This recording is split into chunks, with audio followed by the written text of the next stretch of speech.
Welcome to the Tournament Poker Edge podcast, brought to you by TournamentPokerEdge.com, the only podcast dedicated exclusively to tournament poker strategy. And now, here are your hosts, Ron Fezbuddy and Killingbird.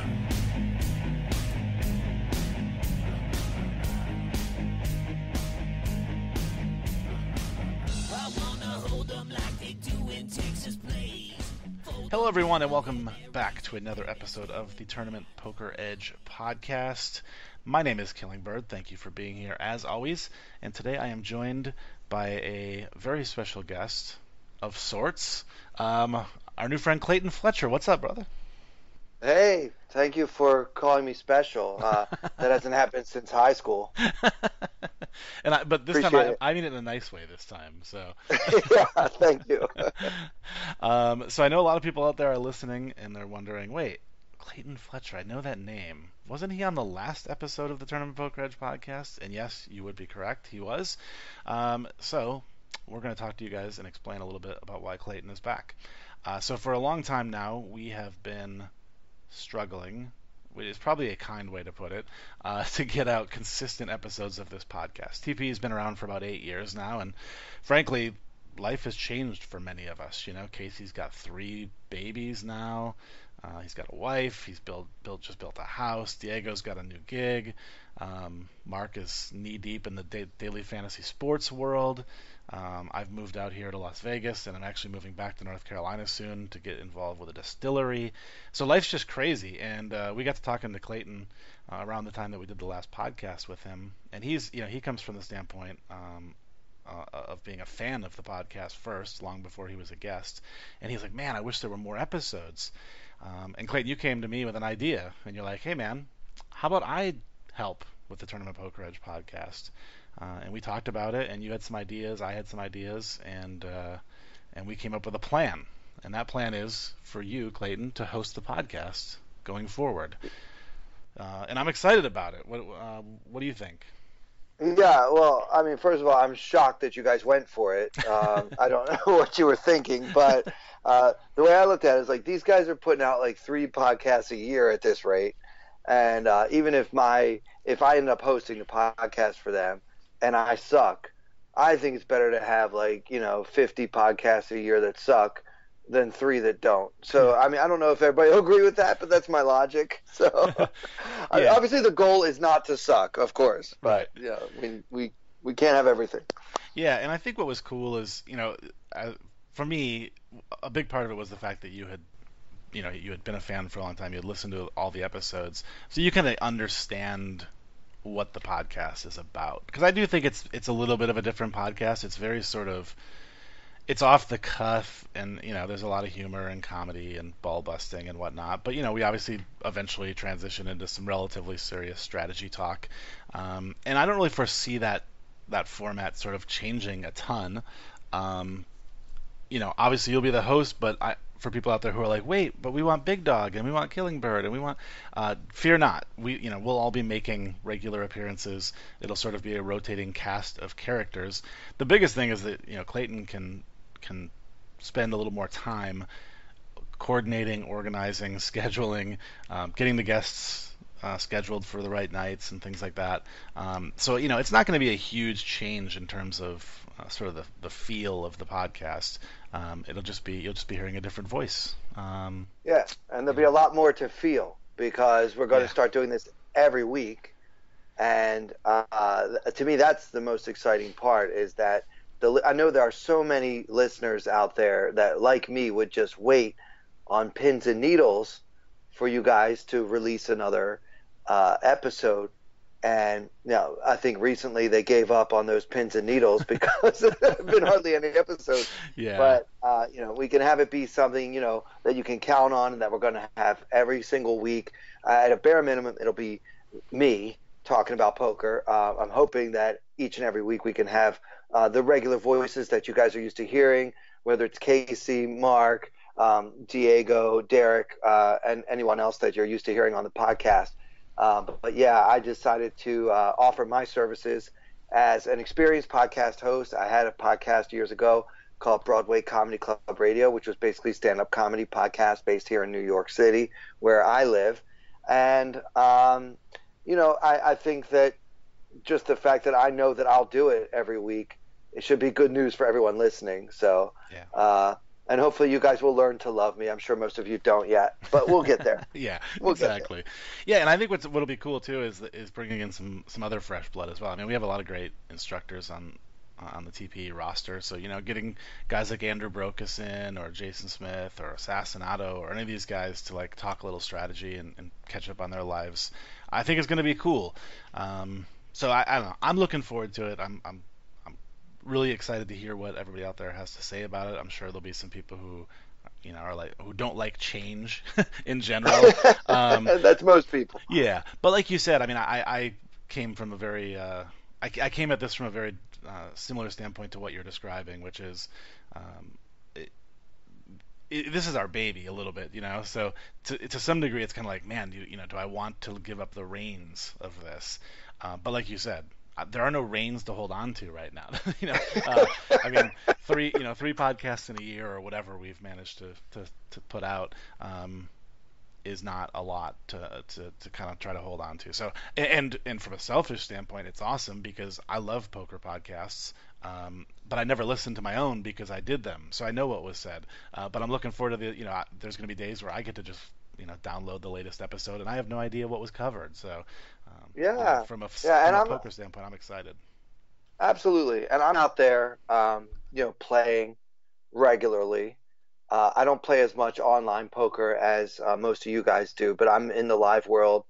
If you listened last week, you know that I got, or to the last episode rather, you know that I got really far in the World Series main event again this year. I've also been, playing, between 30 and 40 live tournaments every year. I mean, as far as major events, Mhm. every year for the last several years. And so, one thing I'm in the habit of doing and have been in the habit of doing for the last 10 years is recording really important hands that I play right when they happen. Ever since I read Gus Hansen's book, where he was recording all of his hands because he was planning to write a book in the Aussie Millions, and then he ended up winning the damn thing, I decided to kind of copy his model. And whenever I play a really important pot, not because I was ever planning to write a book, but because I wanted to ask my poker friends that are better at the game than I am, or just people that I respect in general, what do you think about how I played this hand? And I hate when somebody tries to ask me about a hand and he doesn't have the details. So Right. I make sure I record all the details. Well, I can't remember if it was a spade or a heart. No, that's kind of important. Yeah. We need to know the details. So I I, do record them right in real time. Yeah, I can't tell you how many hand histories I've heard from people where I have to go back. Go, okay, let's start over. How many chips do we have? What position are we in? I don't know. Could have been cut off. Could have been hijack. Well, that would It help to kind of know. matters. Yeah, it sort of matters. Yeah, Yeah, and that'll be yeah. cool too. Bringing in some of that live flair because me and Diego, who have I think hosted every episode, um, we play. I play live during the World Series, and I hit a couple of circuit events here and there, but I don't play nearly the volume live that you do, or that most professional poker players do. Frankly, I probably play more online tournaments than your average bird, but live as far as live goes, it's like 4 months can go by before I play a live tournament. So it'll be cool because you'll have not only great hands to talk about, but just fun stories. There's just so many characters and sort of contexts to the live poker scene that you'll be able to sort of shed some light on and let our listeners in on. So I think it's going to be really cool. I invite feedback. I know Clayton feels the same way. Let us know what you guys think. Go easy on us. Give Clayton a little time to get settled in before you make up your mind. But No, I they think can it's be fun. harsh with me. It's fine. I've been doing stand-up comedy for 15 years, so I've developed a pretty thick skin. They can Yeah. tell me how much they hate me from episode one. It's fine. Well, and it's funny too because that's one of the things that sort of made me feel pretty comfortable about it. Because if someone if some random Joe had just come to me and said, "Hey, let me host the podcast," I'll do it. I would have been like, "Well, I'm gonna need to like hear some." Yeah, I'm gonna need to hear you communicate. Can you like send me a demo of some sort? But Right, I'm like, here's a guy who's like, whose job, half of his job is poker, which is perfect, and the other half is literally communicating to people in a, coherent and hopefully sometimes funny way, you know. So, I mean, it just couldn't have been more of a perfect situation as far as I was concerned. I'm so glad you feel that way, and I just can't wait to jump in. Yeah, it's gonna be good times. So with that in mind, I mean, we're gonna talk about a couple of hands from a recent tournament you played. I know you just got back from a live stop. You're gonna have to remind me, Baltimore or where was it? New No, York? I I don't was remember. Atlantic City, Borgata. That's right. They had the big Borgata series. Yeah, Yeah, and those events are always cool. I know that one of the things people will remember hearing said on this podcast a lot is how much myself, but in particular Diego, love those Borgata series because they're just so damn well run. yeah. The Borgata team is beyond reproach as far as I'm concerned. Just the way they put together the schedule, from the way they run the tournament, the way you can pretty much count on things being done on the up and up. Yeah, I'm a huge Borgata fan. And what really sealed the deal for me was I actually had a gig headlining at the Tropicana on the weekend that the Borgata Poker Open ended. So I said, well, this would be perfect if I can go out to Atlantic City just a week early, spend a week playing poker, and then when that's all said and done, um, make some money telling jokes regardless of how I did on the felt. So Yeah. it's hedging my bets in a sense. Right. Yeah, it's always nice to have a backup plan.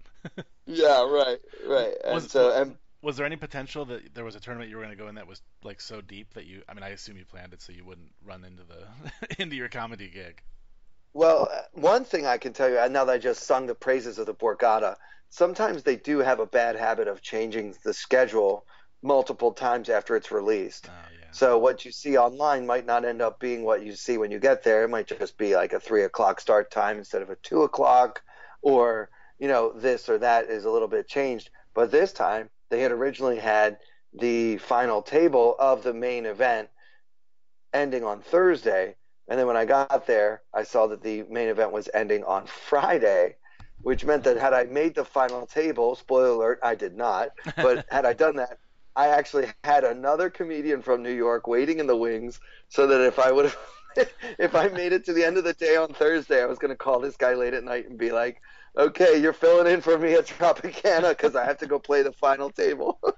That would have We been should great. have these kind of problems, yeah, but it Yeah. didn't. It didn't go that way. I've played so many tournaments where I have to make a backup plan for flights home. Like, oh, Right, I'm gonna right. have to change my plane, but that's a good problem to have if I make this final table. But I can't say I've ever had to like reschedule a comedy gig if I made a Right. Yeah, final you table. weren't you weren't supposed to be headlining somewhere while you were playing poker. Yeah, that's pretty funny. Well, in that case, I'm glad you didn't make the final table. Right. Right. Right. Yeah. Funny. The comedy fans were happy, so I Yeah, was there. cool, cool. And how did the gig go? Yeah, the gigs were awesome. We did 4 shows, two on Friday and two on Saturday, a place called Atlantic City Comedy Club. It was super fun. People, generally speaking, the casino gigs are not the best because any comedian will tell you it's mostly an older than average crowd than what you would expect in a comedy club, and many times it's people that lost all their money and then the casino gave them free tickets Oh, uh, right. to Yeah. go see comedy, and they're in no mood. So tough crowd to say the least. But this particular setup was different because this was actually um, a nightclub that does comedy before the nightclub gets started. So some of the people that were in the comedy show audience were actually there for the nightclub that was starting at 11 o'clock. So they were hanging out. Something like if you come to the comedy show, you don't have to pay the cover for the nightclub, et cetera, et cetera. So it's Uh, kind of a way to pregame. So these people came to play, and they were really, really great. And I was friends with the other comics, so we just had a blast. It was really, really fun. I can't wait to go back there again. I had a great time. nice. That's awesome. Well, now that I'll be getting back to the East Coast, I used to go to AC usually like twice a year. So I'll be getting up that way. So hopefully we'll finally get to meet in person and maybe play a little poker and maybe I can catch a show while I'm at it. That sounds great. Yeah, your Vegas life didn't last very long, did it? No, in fact, I'm actually losing track of when and who I've told this situation to be honest. So there might be people listening to this going, "Wait, you're not staying in Vegas?" Because I don't think I had made this decision by the time we did the last podcast. Um, No, but no. basically, yeah. So my wife and I moved out here Not even really poker related. We were just ready to make a move, wanted to try something new, so we came out here to check out Vegas. Actually, made an offer on a house, which got turned down, thankfully, in hindsight. So we've just been renting this house in Henderson, outside of Vegas, and essentially I just got an offer that I couldn't refuse, which was one to be involved with the start of a new distillery back in North Carolina. Wow. Yeah, making whiskeys and bourbons, and it's a brand new. In fact, the first bottles are hitting the shelves tomorrow. Only in North Carolina. Sorry for anybody listening anywhere else. You can't get it outside of North Carolina yet. But it's something that I've always wanted to be involved in. I left working at a brewery to come here. That was something I always wanted to do. So I kind of checked that off my bucket list. And then when this opportunity came up, I was like, well, man, we haven't found a house. There's nothing holding us here. In fact, we had actually, truth be told, we had started looking at some other cities as possible moves. We're like, well, maybe this isn't where we wanted to be. Maybe we should check out Portland or Austin or some other city. And then when this opportunity came up, we're like, you know what? Screw it. Let's go for it. So we packed up our cars, drove across the country, all the way to North Carolina, sold our house, sold pretty much everything we owned, and now we're gonna pack up the cars again and drive back across the country. So looking forward to that in a weird way. We're gonna depart here on Halloween morning, actually, which is probably a good Nice. time to get out of Vegas. I think so. Yeah, for sure. And I come from Detroit, where Halloween is like a deadly holiday, so Sure. Vegas is probably not much better. So we're gonna jump up and get out of here, and hopefully be back in North Carolina by early November and start the next adventure. So yeah, so I'll be back on the East Coast. In fact, for people who are used to seeing me at the circuit event in Cherokee, North Carolina, I believe I'll be there in November. So um, I'll probably, funnily enough, I'll probably end up playing more live poker there than I did here, because I've actually, other than the World Series, I've played 3 tournaments in the 6 months I've lived in Las Vegas. So it'll be it'll be an opportunity to play more poker, oddly enough. Yeah, that's pretty surprising. You would think somebody living in Vegas would be playing nonstop poker. But yeah, obviously you had your hands full with other things, and you probably played plenty of online there, right? Yeah, I've definitely gotten in a lot of online volume. In fact, definitely more than I was getting back before I moved. But I've just never been a big fan of live. It's kind of like, I don't know. Some people like cash games. I like tournaments. Some people like live poker. Some like online. I've just always been an online tournament guy, and I do enjoy the times I do play live. But usually by the time I'm done with maybe a tournament or 2 or 3 tournaments, I'm like, man, I can't wait to get back online. Yeah, you're done. This whole busting and not being able to re-enter 20 things is just really bumming me out. So Yeah, yeah, that is one downside. You don't have 62 other screens open that you can jump right onto another yeah, hand. Yeah, that's true. and I think part of the You have to challenge, be alone with your thoughts after you bust yeah, live. It yeah, sucks. Yeah. part of the challenge for me too is that I think like so when I lived in North Carolina, the only time I would play live, other than when I would travel to AC or Cherokee or whatever, would be like a little like an underground cash game, and I always treated that not really as going out to play poker. It was more like, oh, I'm gonna go hang out with my friends and we'll like watch football. Oh, and there'll be a poker game going on too. Everybody else was there to play poker and they were serious about it. But for me, it was like an excuse to get out of my house and not be in my office 6 days a week. Um, Right. so I always lost. Well, not always. I lost often in those games because I wasn't there. I wasn't there to win. I was just there to like blow off some steam, have some fun, drink a few cocktails, see my buddies. And I think I treat live poker here, other than the World Series, because it's a special animal. But at the times I've played live here, I've treated it the exact same way. It's like, oh, I'm gonna go out and play poker, and I sit down, I order a shot and a beer, and I just have fun, and sometimes I would go deep, and sometimes I wouldn't. But I definitely never went into it like, okay, got a tournament today, got to really focus up, got to play good. Like, there was none of that. So yeah, it's just for whatever reason, just not a live guy, but that's okay because we have a new host Yeah. who is a live guy, so it's Yeah. perfect. I'm a live guy, and I can tell you as a live guy, a shot and a beer at the beginning of the tournament is not GTO. No, but the people at your table are really happy you're there. They're like, "Oh, cool! This guy Yeah. already ordered 2 drinks. This is who we want at our table." Yeah, you can be the most popular guy at the table as you're getting wasted in round one. Yeah, Yeah, that's always good. yeah. I tweeted out something not that long ago. Like, I always thought beer level was level 1. Like, people talking about the Right, beer right. level. I'm like, I've been doing it wrong all this time. So, Well, Look cool. forward to it. So this is probably end up being a slightly shorter episode than past and even future episodes. But at some point, I guess we got to jump into some strategy because I know you have some hands from that Borgata event. Um, Yeah, yeah. So this is the Borgata Poker Open. It's a World Poker Tour championship event with a $3,500 buy-in. It has two starting days.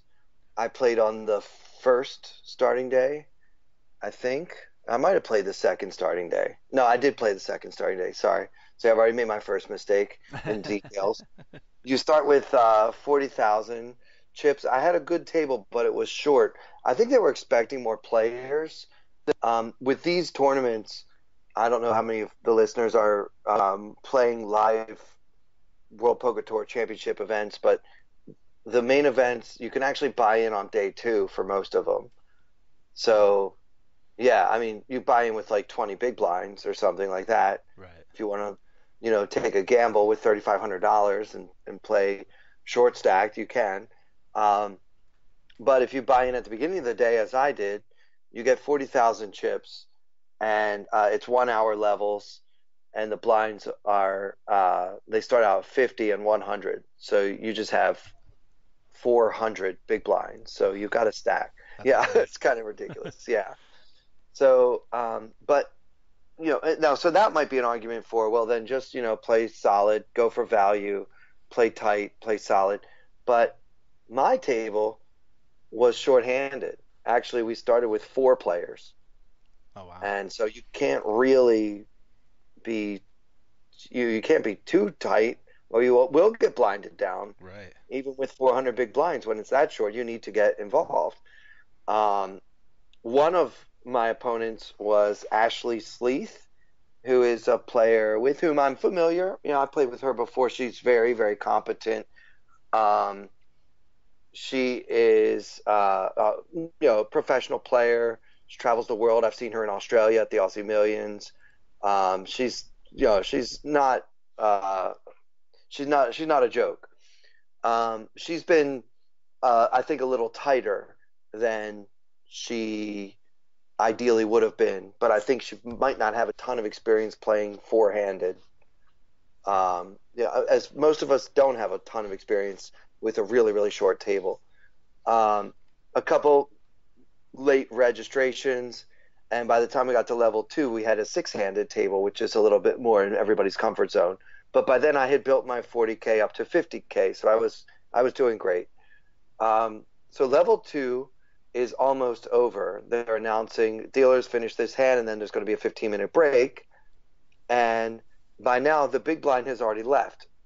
So he's gone on his break already, which is something you won't see online, but happens quite a bit live. People go on the break a few minutes early because they want to go smoke cigarettes or whatever people do on their break. Right. So anyway, the blinds are 100 and 200. We have 50,000. We're in the small blind with the 10 of spades, 9 of clubs. And Ashley, who I mentioned, opens from the cutoff to 500. The button, who is one of the players who recently bought in, he has this 40,000 starting stack, and he calls on the button. So I'm in the small blind with this hand, the 10-9 off. I don't really have much of a read on the button. The big blind is gone, so if I do call, I'm going to close the action. Mm-hmm. I don't think folding is terrible, but I didn't really consider it too carefully. Yeah, I think folding would be, reasonable, but like you said, you get to close the action, which we don't always get to do in this situation. And we're just so deep. And I mean, you know, 9-10 suited would be snap for me to call. But Yeah, I still think 9-10 off is fine. It's costing us 400 to win, you know, 5, yeah. There's 10, 11, 1,200. 12, 13, Well, yeah, 1300 in there. I mean, I think that's totally reasonable. yeah. All right. So I thought about using this hand as a three bet, as a squeeze. The unknown button calling. If I knew the button, if I knew his tendencies more, I think that I would put this hand into my squeezing range. Mm. Especially because I don't expect Ashley to go to war with me. Um, I don't think that she's afraid of me, but I think that she probably thinks there are better spots at the table. And also, might as well say, well, you know what? I tried to steal the blinds, especially noticing that the big blind had already gone on break. So I got three bet. I'm just going to fold and take my break. I Right. think that's what players would do. So I considered it, but given that I don't know anything about the button, I just called. Um, so now the pot is 1600, and the flop comes 10, 10, 6 with two diamonds. So that's a pretty awesome flop for our hand, to say the least. Love it. Um, I decided to lead out with my trips. I bet 1,000 into the 1600 pot.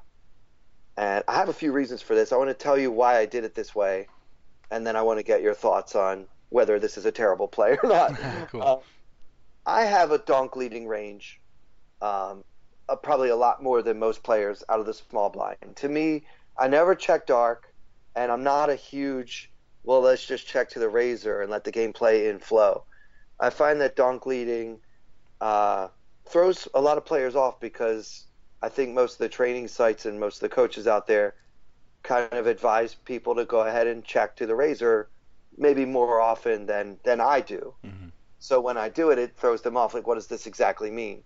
I'd also certainly want to bet out with a diamond draw, or even maybe like a gut shot. Like if I had like the eight of diamonds, seven of clubs for a gut shot and backdoor flush draw, those kind of hands, I would lead out. Hmm. Um, I'd also probably lead out with a six. If it came 10, 10, 6 and I had something like an ace six, I'd probably lead there. So I think if I'm leading with some of my bluffs and some of my marginal hands, I should also lead with some of my nutted hands just for balance. And I think that I'm probably going to get raised here if Ashley happens to have an overpair. I think she might at least consider raising my bet here, which could help me build a really big pot when I have a big, big hand. Yep. Um, and I don't think that, on the other hand, I don't think that Ashley would c bet if she has something like King Queen, no pair, no draw. With two opponents, I don't see her auto c betting, even on a paired board. So I didn't think I could get the check raise in very much. Right. And I think too, if you uh, it, if you bet, she's going to a not put you on a 10 very often because, as you said, most players here when they have a 10 are going to check and try to go for the check raise. Um, Right. and also, when she does check back things like king queen or take your pick of other hands that don't necessarily connect with this board very well, there's gonna be a lot of cards on the turn that now if you decide to lead, like say it goes check check check on the flop and you want to lead the turn, like they're gonna be scary cards, and not necessarily even just for you, but that are gonna sort of be action killers, like Action killers, right. 7, 8, 9, or any diamond really, maybe another six. Like there's a bunch of stuff where they're just gonna go shit. Now I didn't like this board that much before, and now I really don't like it. So see ya. See, Right. I kind of like the idea of leading here, partially for deception, but also like, I mean, I think even a lot of times if she has like ace king with the ace of diamonds, like there's a bunch of hands she's gonna call you with.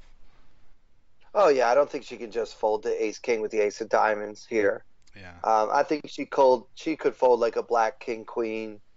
She, I don't even think she can fold like a pair of fives.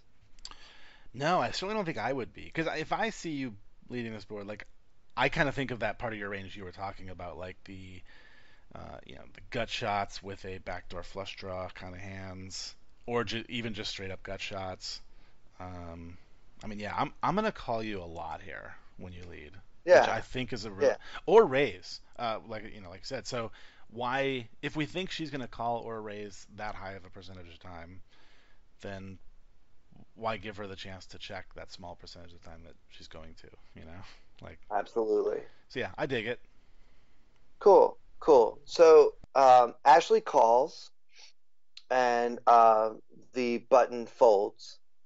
So before we talk about the turn, why don't you tell me what you think Ashley's kind of range is when she calls? So I think it can be. I mean, basically for the reasons we just described. I think it can be a lot of things. It can be any two big cards with a diamond.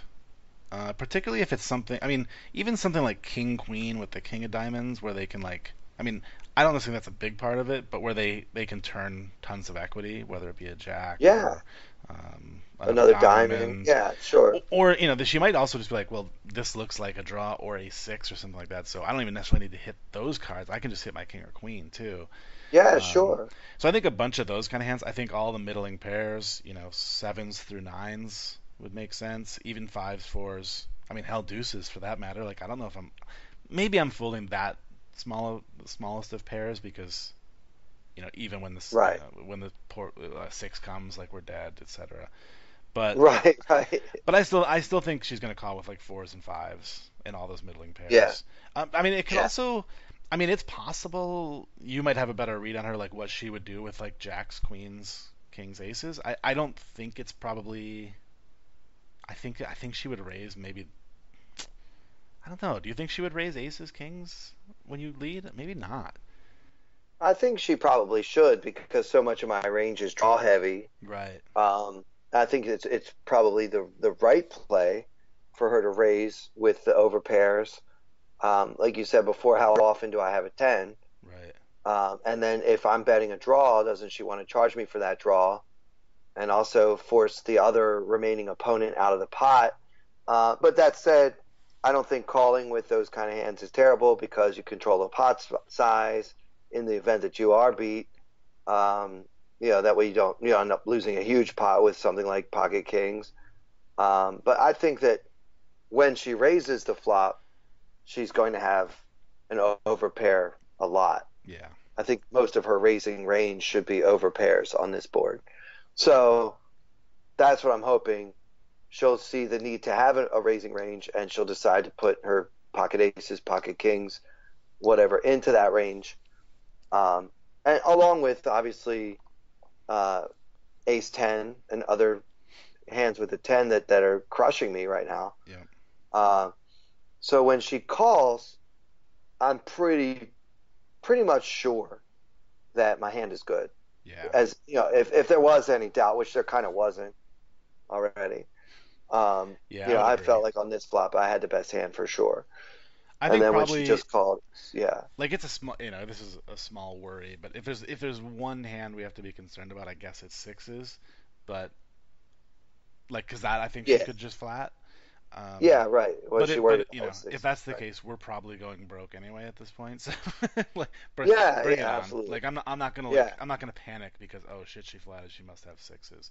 I think it sounds like we're kind of in the same boat. Like we think she has a bunch of smaller pairs and maybe some overcards that involve a diamond, maybe even two diamonds perhaps. right, Although she might right. raise those too. But I think we can discount the over pairs because I agree that I think she would probably raise those.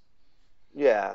I mean, she's going to raise anything. She should be raising those hands. Yeah. So, um, maybe she doesn't have a raising range, which is also fine. You don't have to have a raising range on every flop, right? Right. Yeah. Sure. So the turn is the six of clubs. So now we have a double paired board, 10, 10, 6, 6, no flush. And I'm first. What would you do in my shoes? So I don't. I'm trying to think of like what she does with that whole range we just discussed. Like I'm trying to put myself in her shoes. Like, is this guy Clayton going to barrel his draws when now the board has paired? And I kind of don't necessarily think you would. I don't think I would either. Yeah, so that kind of leads me towards the idea of checking. Although she's gonna check back a bunch of stuff. Like it does suck when she has king, jacks plus, jacks through aces, and now she can just check back so easily. Trying to think of how we can ever get value. I mean, I am a big fan of the bet flop check turn bet river line, so it kind of makes me want to do that. Um, and we also give her a little bit of a chance to, spew a little bit on the turn. I don't know though. I'm kind of torn between Yeah, I mean, betting and she could. checking. I do think Yeah, if I we're was gonna pretty bet, we torn. gotta. This is, Oh, sorry. Go ahead. well, no, I want you to go ahead. You go Well, ahead. I was gonna say, I think if we are gonna bet, I think we want to bet pretty small. A Okay. to give her some rope to raise, and to not make her panic with nines or jacks or something here and fold those hands. Yeah. My thing is, I don't know if I can get three streets from pocket nines, pocket fives, like any of those hands. Right. And I think that when the river break, if I check here and the river breaks off, I can get so many more curious calls on the river from hands like pocket fives or even ace king. Hmm. Might just have to look me up. You know what, Clayton? I thought you had a draw. The draw didn't get there, and now here you are betting again. I'm gonna call you with ace high. You know, she could put ace king into her bluff catching range just as easily as she put it into her flop calling range. Yeah. So yeah, that was what I was thinking when I decided to check the turn. Yeah. And I think I like check best. Like I said, if we're gonna bet, I think betting small is kind of okay, but I think I like checking. It also gives a chance, like maybe she's on a diamond draw. Maybe we can find a diamond on the river and then get that crying call. right, right, yeah, sure. Yeah, that's absolutely right. So she checks behind, and she did it in a way that made me think that she had actually considered betting pretty hard. Now, this is something that online players don't have to worry about, but like when I'm playing live, I really zero in on my opponents, and I feel like it's one of the most important parts of the live game is you have to try to figure out your opponent's behavior and what it's telling you. Hmm. And I didn't think she was acting. I think that she actually contemplated betting on the turn and then chose not to. Interesting. Decided to check back. Yeah. So I put her on a hand, like she has something. Right. Maybe even a six. Man, that would be fantastic. Yeah, she has a six for love and life. Like, what if she has like ace six or something, and she just didn't want to bet it because she's a little worried about the tens. You know, even though I don't have a lot of tens in my range, and we know I have one now, but yeah. Right, right. But yeah, she looked like she really wanted to bet it or considered betting it at least, and then chose not to. So that gets us to the river, which is yet another six. So the final board is 10, 10, 6, 6, 6. Oh wow. And the action's on us again. Wow. This is interesting. I wonder. I'm really tempted to do a big overbet here. To think that we're just trying to, especially this is a small thing, but the fact that you're getting ready to go on break here is actually kind of, I don't know, sort of a neat nuance because you can kind of make it look like you're just trying to get her to fold a hand before break because we all know everybody wants to go on break. Yeah. Like it might be kind of, I think, was it like 3,400 in the pot now at this point or something? Yeah, 36. Yeah, 36, 36. yeah. Like I don't know, I might bomb this for like 4,200 or something, and Yeah, just I like it. I like it. You get action from all those hands that she thought about betting yeah, on the turn. Um, you know, if she has an overpair, like then she now has sixes full of jacks, right. right? Or sixes full of queens, whatever it is. And Um, it's hard to fold a full house. yeah, that's true. Even when there's one on the board, Yeah. you know, and my range still includes all of those missed draws. Hmm. So I'm playing the board now in that case, and then I'm trying to get her to fold a chop, right? Right. So, I mean, I could see the leveling value of the overbet here. I really like it actually. Um, in the moment, it didn't feel like the right play, but now that we discussed it, I think there's a lot of merit to that play, especially like you said, like the going on break vig is Right. Right. important to consider. Yeah, yeah. So instead, I made a standard bet. I bet 2,000 into the 3,600 pot, and Ashley raised to 5,000. Whoa. Yeah, that was not expected at all. So she's telling us she has a six, or I guess a Is 10. she?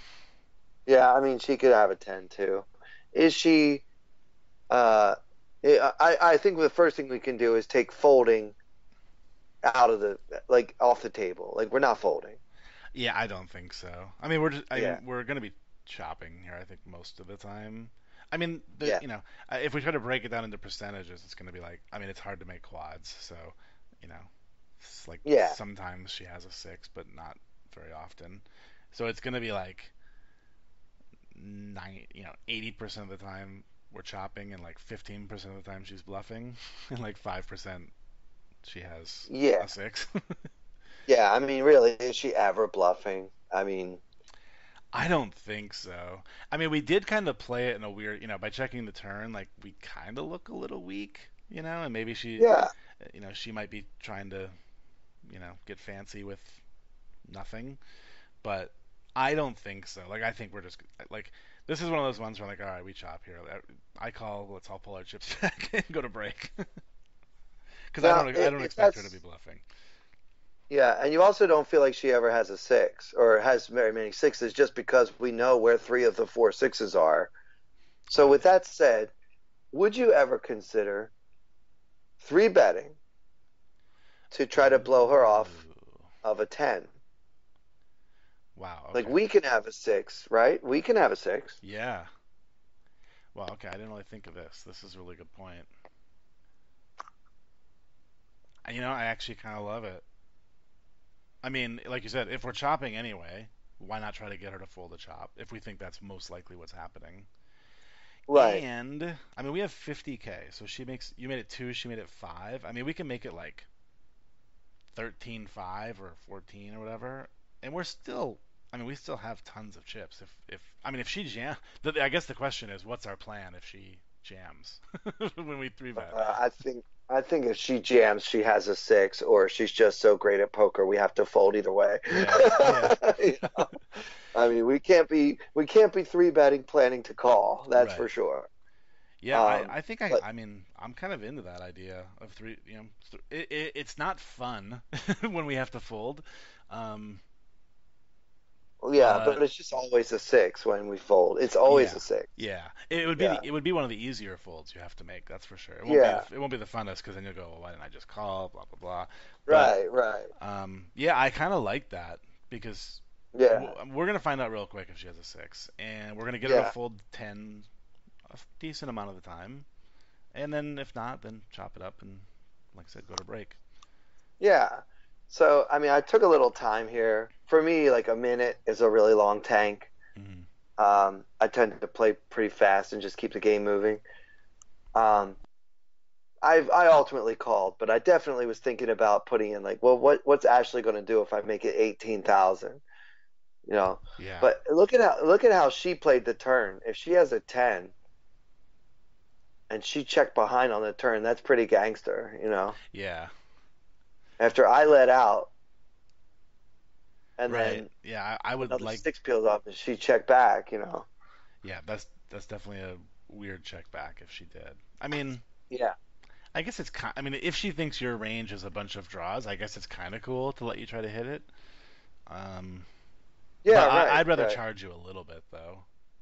You guys are both Yeah. deep, so put out a little bet, charge you something. Because then when Yeah. you don't hit your draw, you're just gonna check fold the river and it's over. Yeah. So, Yeah. So anyway, I just called a five, and yeah, she had a 10. She had 10-9, same exact hand as me. oh wow, Uh, Yeah, she had 10-9 off also, and she played it pretty tricky. Like her turn check, much respect, Ashley. That's the last thing I thought was that she might have a 10 as well. hmm, Yeah. And so it was. I found that hand really interesting, not because of how I played it, but because how I thought about playing it. yeah.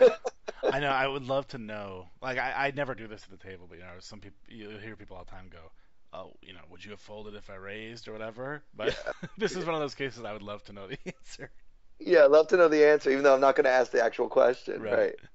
So Yeah, if you're listening, Ashley, get at us on Twitter. Let us yeah. know. Uh, but I'll definitely make sure Ashley hears this because I'm giving her mad props on this one. So Nice, nice, yeah. cool. Um, so do we have time for another one? Because I kind of have another one to bring up if you I, if you I have time I for have it. time if you do. Yep. All right, cool. So let's just do this one. Um, this is much later. Now the antes come in, and in this tournament there's a big blind only ante, which Nice. I love, and I think most players love. Huge fan. Um, yeah, so I'm cruising along here on day one. I've gotten it up to 76,000. The blinds are 200 and 300 with a 300 ante, so there's 800 in the pot. So like our M is 90, right? I mean we have a lot of chips. Yeah. Uh, and I love playing really deep because I just feel like it gives you a lot more leeway and a lot more room to make plays that you can't make in short stack situations. It's just more fun to have all of these other weapons at your disposal that you just don't have when you're playing 30 big blinds or something. So, For sure. yeah, so it's fun. So anyway, this guy uh, who has been opening like 60% of the time that it's folded to him, opens to 800 from the cutoff position, and he's got about 62 ish. And I'm on the button with the ace four off All right. and choose to three bet 2,500. 9 times out of 10, this guy's just going for the blinds. He's been raising so much. Ace four is well ahead of his range anyway. I'll probably take it down a lot and win a pretty decent sized pot with no flop. Hmm. The blinds were pretty tight, not overly tight, but they weren't exactly going to cold four on this. Right. So, well, what do you think of that play first? I like it. I think having the ace blocker is always nice to choose for a three betting hand, especially if, we're on the button. So even when we get flatted or something, we're gonna be playing in position, which is always good. I like the villain that we've picked to do it against because he's opening so frequently when folded to. Has he been three bet much? And in those times, is he folding a lot to three bets? Is he sticky post? Like any thoughts on him No. from that regard?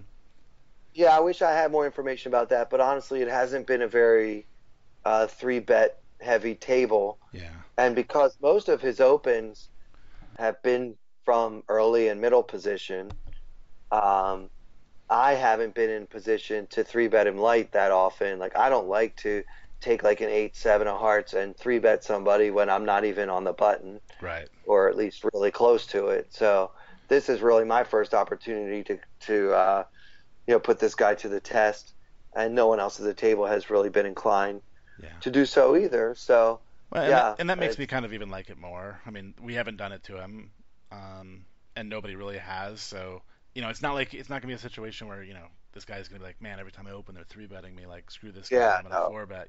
So I think our three bet's gonna look strong. So yeah, I dig it. cool, cool. So if everybody folds back to him and he calls. So he had made it 800. I made it 2,500. The blinds and antes are 800. So now there's 5,800 in the pot total, and we have, just he's got 60,000. So there's, just a huge, huge pot, huge stack to play this smallish pot. Yeah. Uh, Flop is Jack of Spades, Eight of Spades, Three of Hearts, and we have the Ace of Spades, Four of Clubs. So we have no pair, but we have two backdoor draws. All right. My opponent checks.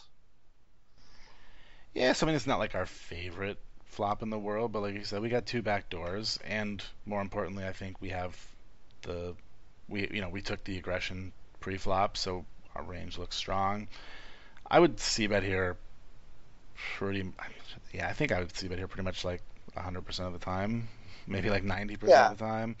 Um, and I don't think we need to go particularly big either. 20, 2,200, something like that seems like a reasonable bet. I hope so. That's exactly what I bet. 20. I hope See, it's I knew this. reasonable. I knew this partnership was going to be perfect. Yeah, I really like making this play here because we have the Ace of Spades. So one of our back draw one of our backdoor draws is to the nuts, Mm, which is always fun when you can pick up a really nice spade on the turn. You know your opponent didn't make the nuts with that card, yep. which is always, I know it's more of a PLO thing, but something that I think about a lot, in Hold'em as well. I think 22 is fine because so much of my opponent's raise calling range pre-flop is just garbage that missed this board. So, anything from like, I mean, I think he's pretty wide here. So he could easily have like a 5-4 suited, Hmm. any ace, and just a lot of like king 10, just stuff that doesn't want to continue. Yeah. Yeah, Um, that makes sense. so there's no reason to really bet bigger. Um, he check raised me to 6,500. Hmm. And I think a lot of listeners would say, then why are we talking about this hand? You fold and that's it. But is there any merit to calling? Is there any merit to raising? Do we just have to fold because, we took our stab at the pot and he raised it, so just give up? What do you think? I think that I think I fold here most of the time. Not saying that's the right play. I think I do it all the time though. I'm wondering, like, so if we had ace of clubs, four of spades, the reverse, then we can start putting like some nut flush draws in his range that we could actually maybe get him off of by calling here and doing something on future streets or by raising here. But we know he blocked the nut flush draw, so I mean, but I guess he could just have two spades. Um, his sizing is kind of, I mean, I guess it's not that big, but it's close to full 3x. I mean, Yeah, yeah, which in a live game, that's pretty standard. I mean, you don't yeah, you don't really see small. I know online there's a lot of really small, like kind of click it back sort of stuff. You don't really see that much live. Like yeah, this is that's pretty true. standard Very bet true. sizing on his part. My bet is notably small, though. You don't see a lot of down betting. Yeah, that's a good point. I So think, it might have inspired him to come after me, is yeah, what I was thinking at the moment. that's a good point. I think I lean towards a fold here, but if I'm gonna do one of the other two options, I actually kind of think I like calling better than raising. Okay. So go ahead. Why? Um, I think there's lots of turns that A improve our hand, or B that we can just like rep the shit out of. Um, and when we three bet, I mean we're gonna have to make it pretty chunky. Like it's a pretty good chunk of our stack to. Well, actually, I guess we're three betting. Um, I mean we're gonna have to make it like by live standards, I guess like 18K. Um, Maybe a little less, just because the three bet gets a lot more respect on the flop. that's a Yeah. good point. Yeah. It's like, wow, what do you have? And also, like I'm trying to think of like what hands we're doing that with, because if I'm in your shoes and he does this to me, and I have like say jacks or eights or an overpair, like I'm probably gonna call those hands.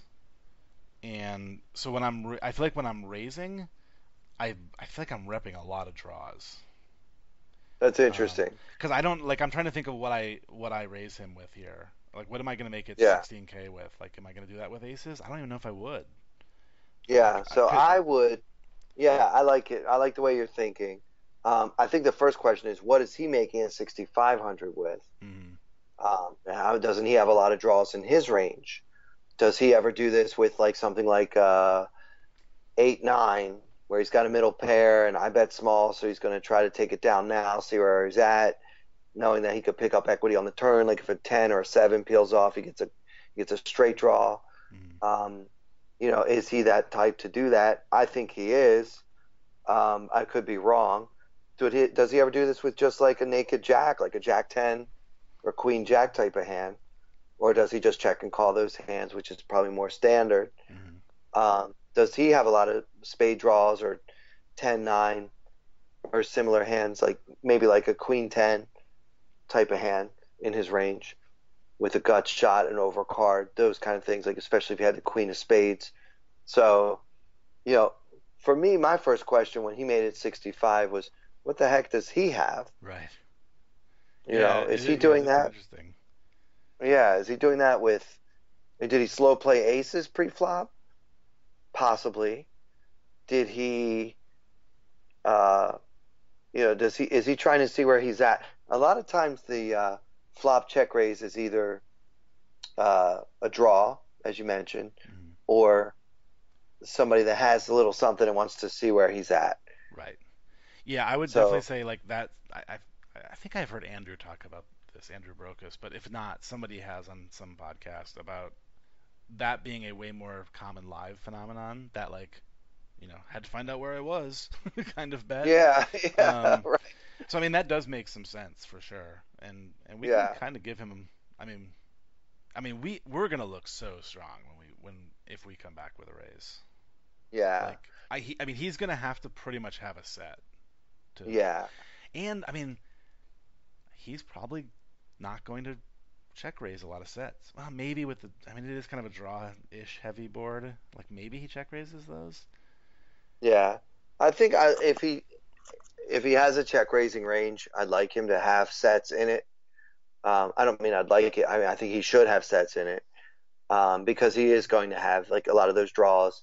Like in his shoes, if I had like queen nine of spades, I probably wouldn't have called the three bet pre-flop. But if I ended up here somehow with like a queen nine or queen 10 or 10-9, especially if I have a flush draw too, Mm, like yeah, let's check raise, get it in. right. Um, so those are the hands that can continue if he has those hands and the sets. Otherwise, if he's just doing this with a jack or an eight or some other bluff hand that doesn't have the flush draw, straight draw combo, then I think he doesn't want to continue when I three bet the flop.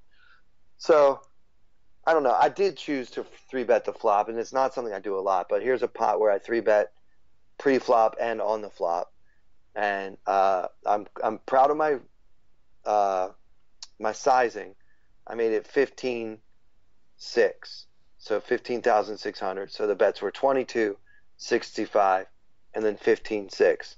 And I think that's a little small, but it's big enough that it threatens his stack Yeah, yeah.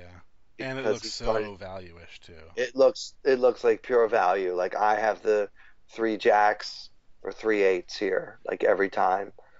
The Yep. question is, do I three bet pocket eights pre-flop or would I just flat with that hand? I mean, I think it's certainly feasible that I might have three bet, especially him, with a pair of eights before the flop. Hmm. So um, I'm thinking that if he doesn't have a set, he really can't continue unless he has specifically like a 10-9 of spades, open-ended straight flush draw.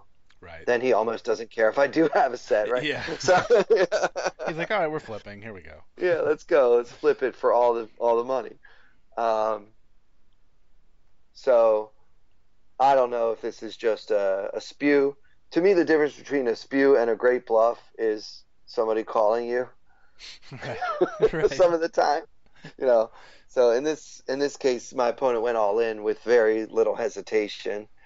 Wow. So I just obviously have to fold ace high here, but I found it an interesting spot because it's all based on the fact that my opponent's been so laggy Hmm. that I just kind of had to. I chose to pick a spot to get after him because I just know his range is so wide. But I think I ran into one of those few times when he actually had a hand. Yeah, it sounds like it. It's funny because when we first started talking about this hand, I was leaning towards folding or calling as a second option. And now that we've talked it through, I actually kind of really like your raise.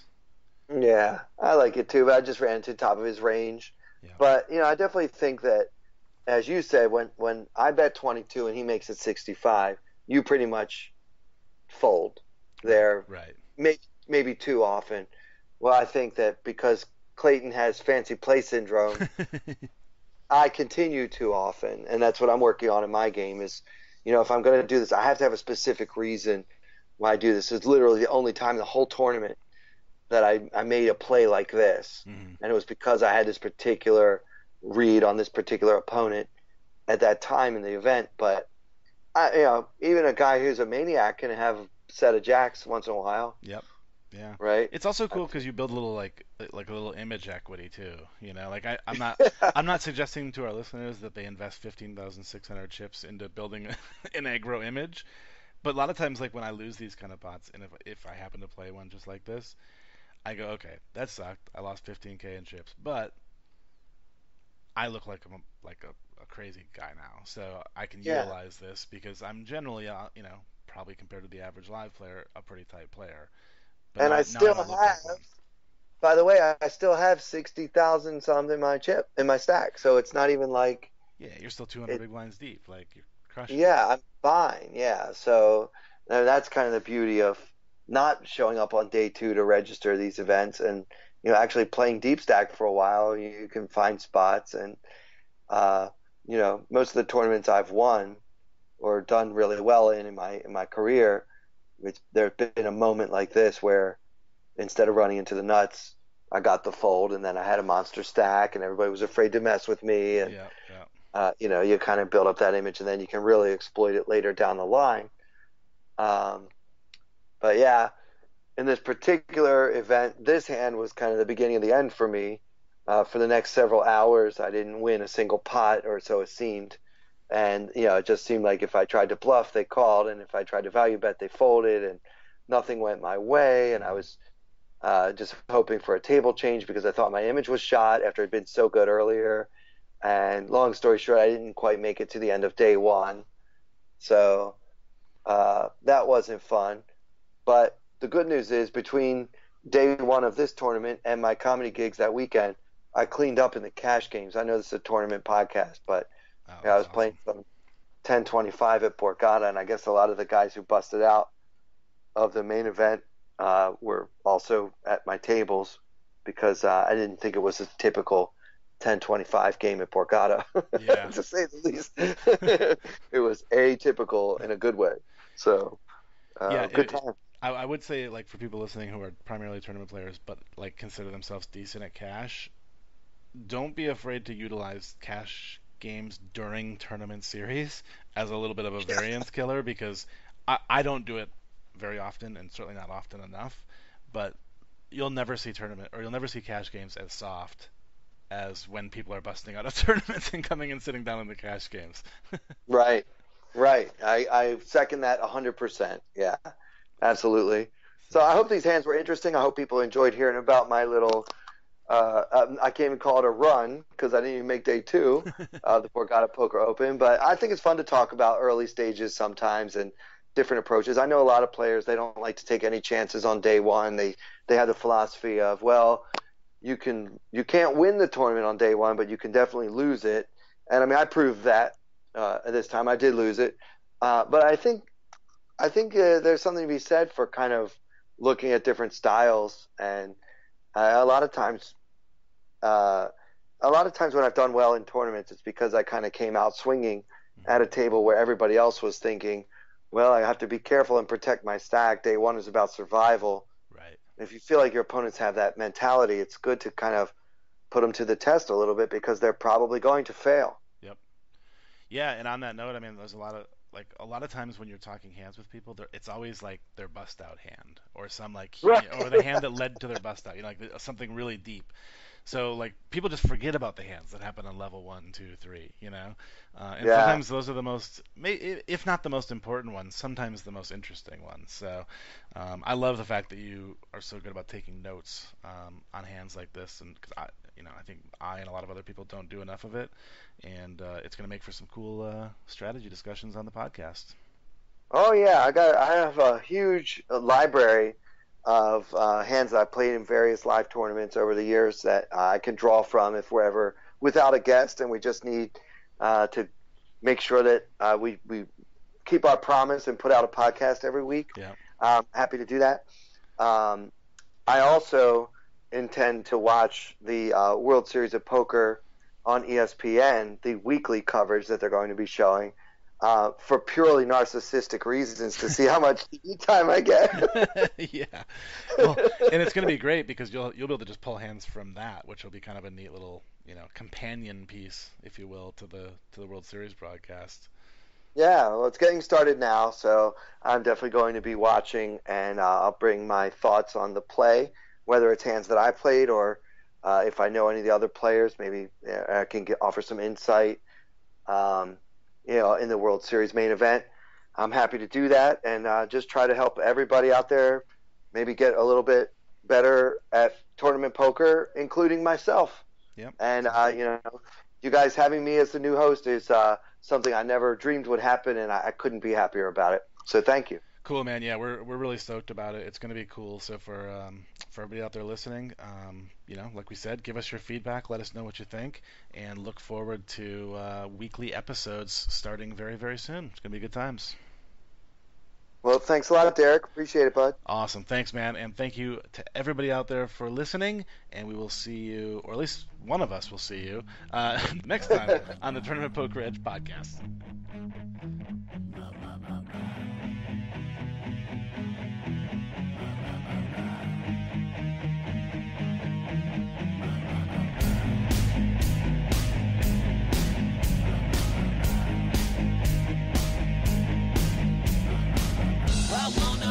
Like they do in Texas, please. Fold them, let them hit me, raise it, baby, stay with me. Luck and intuition, play the cards with base to start. And after she's been hooked, I'll play the one that's on her heart. Oh, whoa, whoa, whoa, whoa. I'll get her heart, show her what I got.